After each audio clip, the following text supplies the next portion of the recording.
What's going on, everyone? So there's a lot of talk and narrative about Team USA. Team USA fell short, and now there's a lot of talk about, hey, the Olympics in Paris.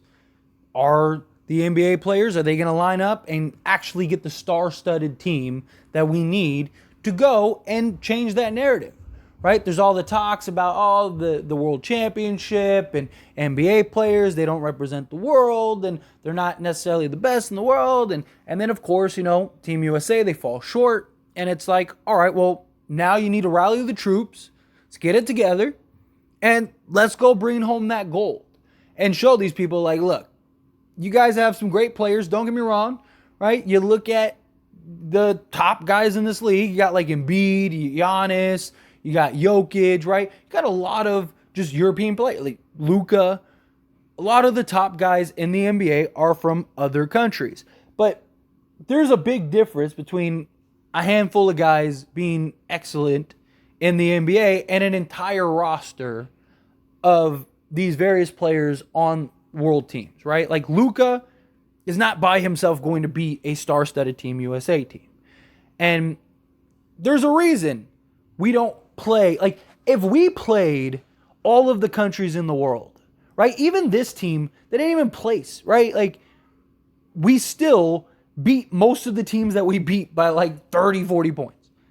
It would be like if we took a roster of the 15 best players in the league and put them against the world. Like if we actually did do a world thing where basically Team USA played every team in the country and that was the NBA.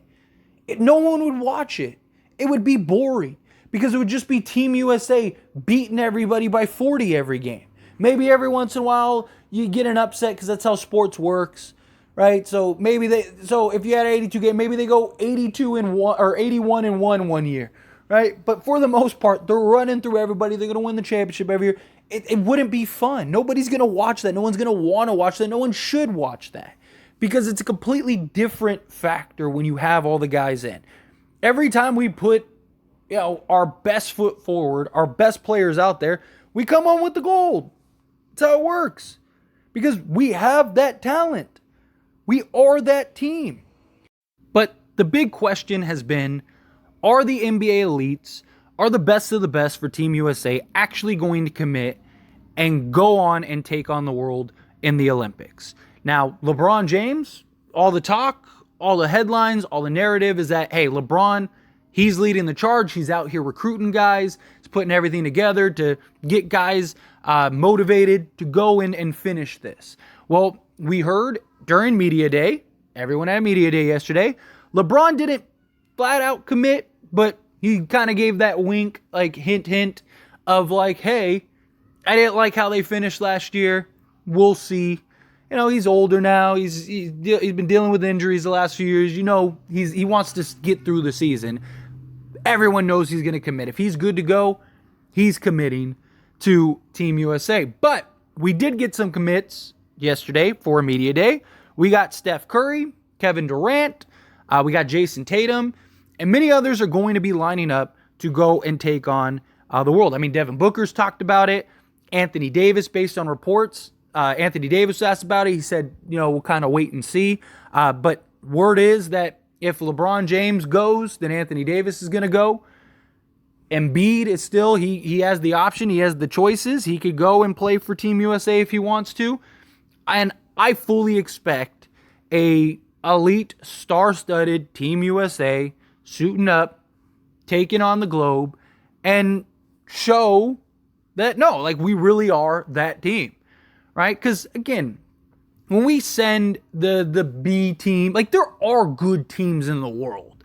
Like, it's not like all these teams all over the world, they're all a bunch of bum stuff. No, these are guys that are very talented. A lot of these guys have played together for years and years and years. Every year, the countries, they send the same group of guys, same teams. These guys play in all the little leagues, all the circuits, all of that stuff. Like, they have the built-in chemistry. They have the built-in understanding, right? They're accustomed and used to the rules that are changed there compared to Team USA playing in the NBA and then going and playing in these rule changes and stuff. Yeah, as minor as they may seem at times, it still changes, still things that you have to get used to and adjust to. The physicality even is completely different. There's so many things that go into just FIBA basketball and European basketball that takes a bit of an adjustment. But you can't trump talent. And when Team USA puts their best talented players on the court, more times than not, Team USA is going to come away with the gold. I mean, we had a real chance. Like, people didn't think we were going to do anything. And we were, like, they didn't even know if we'd qualify with the previous team.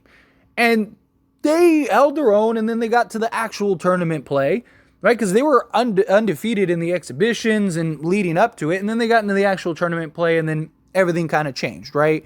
And then all of a sudden, it was just kind of like they took the foot off the gas. I don't know what it was. I don't know if they thought, like, oh, like, we just ran through everybody and the exhibitions. Like, even Spain, like, they were number one. They were supposed to be the team that was supposed to win gold. Everybody thought, like, oh, like, they're just going to run through Team USA. Team USA beats them. And then after that, it just kind of seemed like, I don't know, like, they felt, all right, like, we're just better than everybody, so we can just coast through this. And they weren't. And then they ended up getting smacked. And, credit Germany, credit Dennis Schroeder, but, like, is Germany beating the Denver Nuggets, who won the NBA championship last year? Like, honestly. Like, name me a team in the world that could beat, like, the top 5 teams in the NBA. Right? Like, could Germany beat Milwaukee?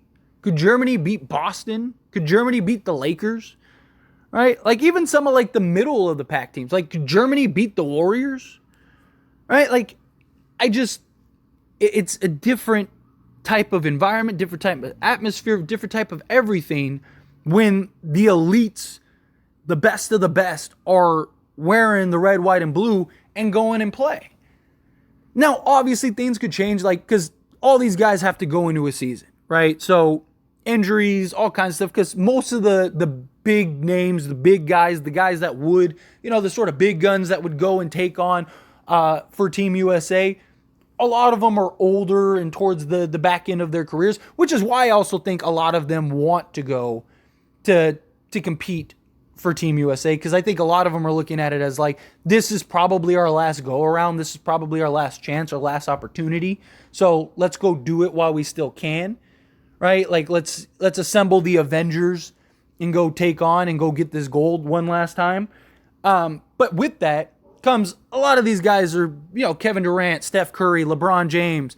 Like, these are all guys that could be injured or just exhausted and tired and just kind of worn down because, again, they're in their later years. So do things change? Do people change their minds and opinions? Like, right now, it's like, yeah, it's all rainbows and sunshines. It's like, yeah, oh, no, I'm suiting up. I'm playing for Team USA. We're going to go get this gold and stuff. I mean, yeah, that very well could be the case. But look, even remove Kevin Durant, Steph Curry, and LeBron James, we could still put together a ridiculous roster, right? Like, if the team that we put out there this past FIBA run, right, our best player was Anthony Edwards, right? Our best statistical player, the guy that led the team, and basically every stat was outside of, like, scoring, but basically our most efficient player was Austin Reeves, who was, like, the 6th guy. If that roster had, like, a clear cut, like, Jason Tatum and I don't know, a Ja or something like that on that roster, right? Not even if it was like a superstar studded team. Like, even if it was just the exact same roster, but they had like Jason Tatum and Ja, or Jason Tatum and like Donovan Mitchell, like somebody that can kind of calm things down and really kind of push, right? Like, I still think that things might have been different. I really do. Right? Because you would have had that go-to guy, that established guy, the guy that just is the mismatch, right? The idea was that, like, Brandon Ingram would be that guy, and he ended up being one of the worst players on Team USA. So it became a problem. But again, like, you put all of our elites, put all of our best players on it. I don't see us not taking home the gold. I just don't. I think we'd be in great shape. I think we get it done. I genuinely do. But Anyway, as always, this is a discussion, so I pass a question on to you. Let me know your thoughts and opinions down in the comments below. What do you think? Are you pumped that, Team USA, they're going to put this roster together? We're getting all the stars committing and go show the world that, no, we are the best team. We are the best players in the world. Do you think, they even should? Do you think it's even worth it? Again, have a feel, whatever your thoughts are. I'd love to hear it. So let me know down in the comments below.